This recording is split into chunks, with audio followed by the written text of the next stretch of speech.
A forced stimulus check passed through Congress probably won't happen anytime soon, but that may not stop President Biden from issuing them through an executive order. We'll be going over the probability of that taking place and what actions he's recently taken that may make it seem highly likely that he may try sending out a fourth wave of relief payments. So hello everyone and welcome back to your daily government and financial news update. In today's video, as I just mentioned, we will be discussing the probability of a fourth wave of stimulus checks being sent out through an executive order by President Joe Biden. And finally, we will also be going over some updates in the stock market and Bitcoin. Now, as always, I am definitely interested in hearing your thoughts on everything, and I wanted to quickly thank everyone for giving my videos likes and sharing them, as that certainly helps push these videos out to other people like you. Okay, so as I just mentioned, the likelihood of a fourth stimulus check being approved by Congress, that is a bill of course being drafted and then passed through the House or the Senate, and then the Senate, then Biden, signing it into law, pretty much the way that things are typically and should be done, is fairly unlikely to happen, at least at this point in time.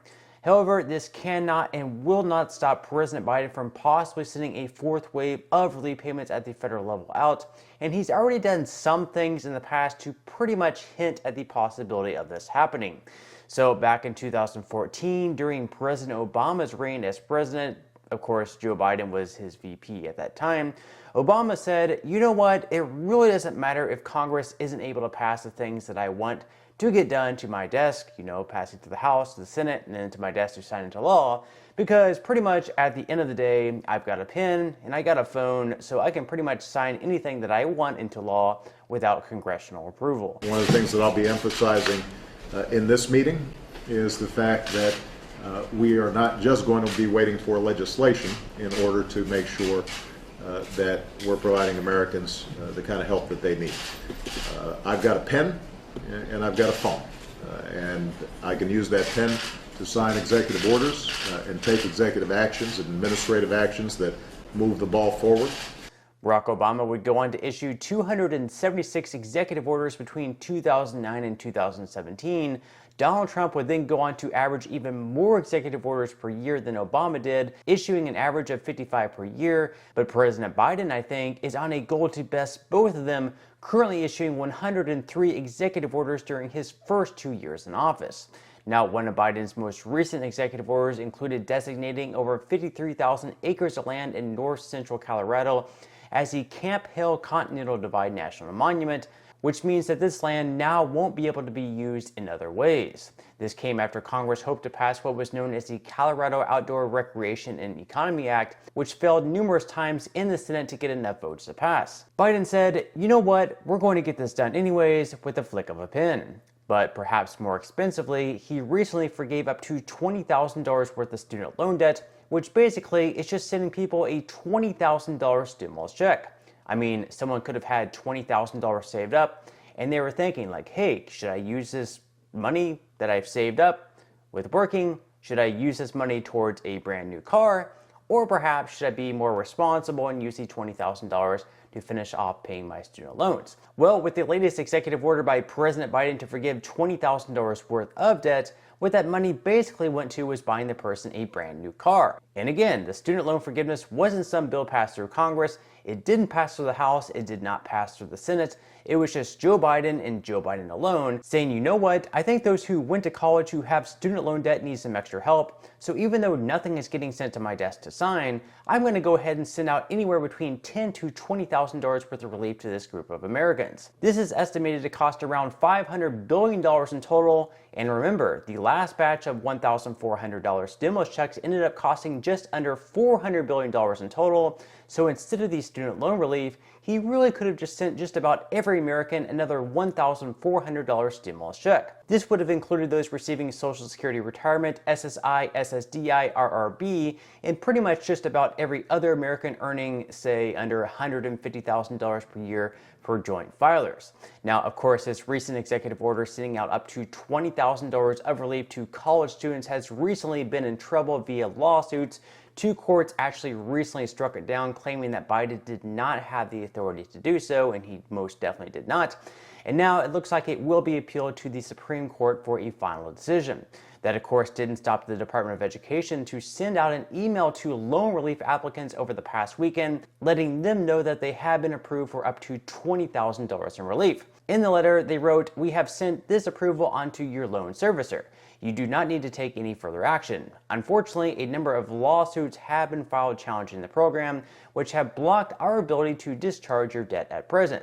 However, we believe strongly that the lawsuits are meritless, and the Department of Justice has appealed on your behalf.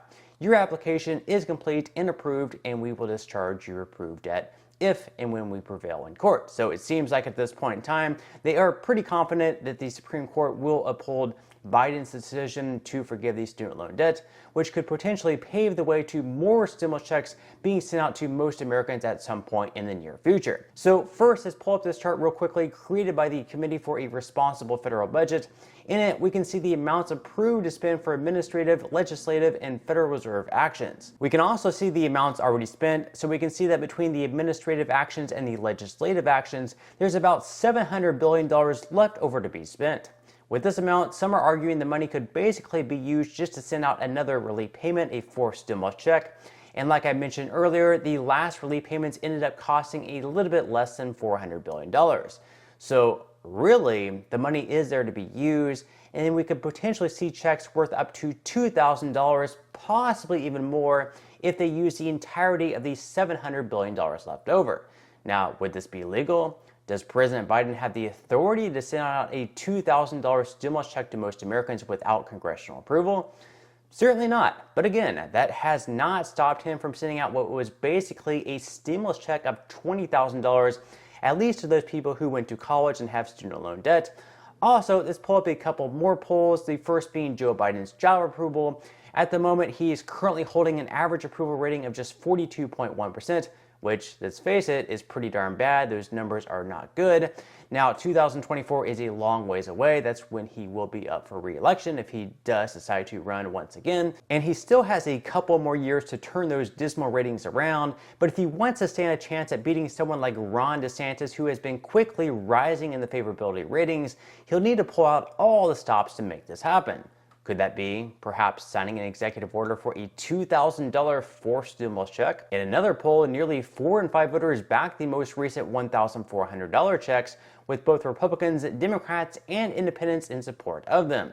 Out of all the voters, 54% said they strongly supported a stimulus check, 25% said they somewhat supported one, and just 17% of voters said that they either somewhat or strongly opposed the direct payments. So the overwhelming majority of Americans, both Republicans, Democrats, and perhaps most importantly in the middle, those independents that could either sway either way, they could vote for either Republicans or they could vote for Democrats.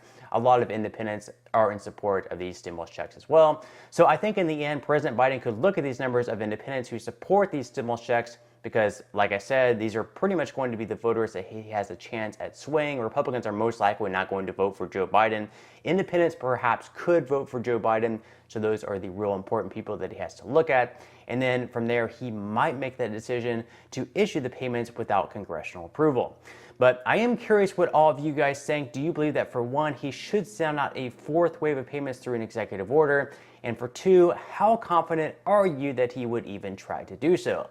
As always, leave your thoughts and comments down below. Now, just real quickly, moving into some money news. Yesterday, the market started out the week on a bad note, with the S&P 500 falling by 0.39%. The Dow Jones was also in the red by 0.13%, and the Nasdaq was also down on the day, down slightly by over 1%. Now, over the last day, Bitcoin performed even worse than the stock market as it fell by another 2%. This price is just falling and falling, and it is now sitting in the mid to high 15,000s. Now, with that said, if you would like to receive up to 12 free stocks and $5 with the Bitcoin, in the comment section below, I will be leaving a link where you can receive just that from my partner in Webull. And even if you don't feel like investing at this time for whatever reason, it's not really a priority for you, once you receive the free stocks, what you can always do is just sell them for what they're worth rather than invest, and then transfer that money right back to your bank account. So in total, you should be receiving a value of at least $50 or more once you sell the stocks. Some people, however, have actually received over $3,000 in the past. So really, you can think of this as just some free extra money with just a few minutes of work. But on that note, I'm going to go ahead and wrap up this video. If you enjoyed the content in today's video and you would like to see more like it, make sure to give this video a like, subscribe to my channel, and also ring the notification bell. That way you will be the very first to be notified when I do release future videos. And until next time, I hope you have a wonderful day ahead, and I'll see you in the next video.